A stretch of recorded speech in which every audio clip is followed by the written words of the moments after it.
walking towards this light at the end of the tunnel, and it's kind of a cool picture, and we're all exhausted, and we're walking down there, and finally we get about 10 feet till we're about to take the left to walk into the light and to the car and probably to the Cracker Barrel right down the street because we're starving. I know I'm starving.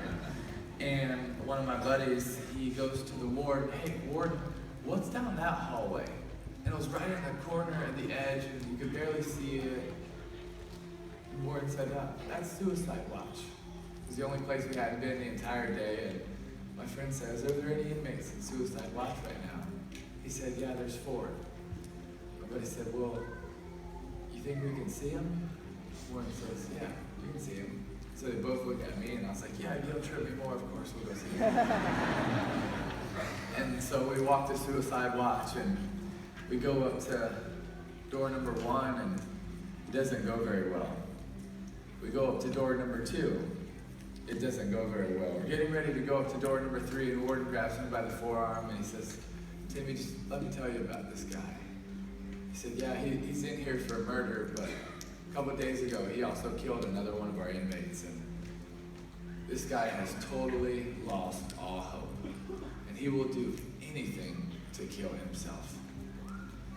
So Ward walks in front of me, and he knocks on the plexiglass.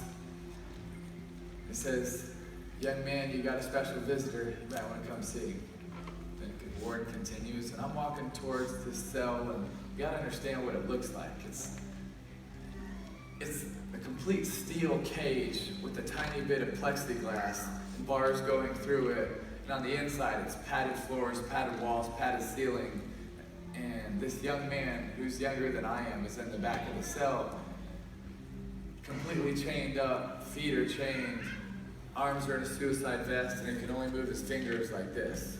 And this young man is walking towards the front of the cell, towards the plexiglass, and I'm walking towards it as well, and he's getting closer and closer, and I finally get near the front, and he gets near the front. He presses his face so he can see out, and I press my face against it so I can see in, and finally we meet, face to face, nose to nose, eyes to eyes, and this young man's reaction was, "You are a Christian."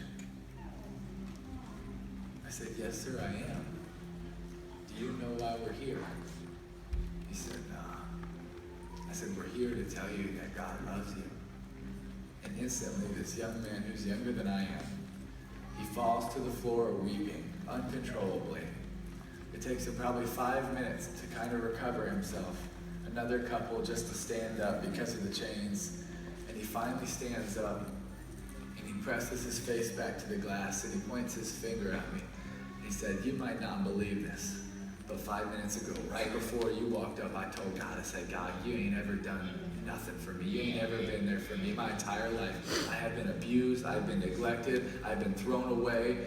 Everybody that was supposed to have my back has abandoned me. Nobody's loved me. No one supported me.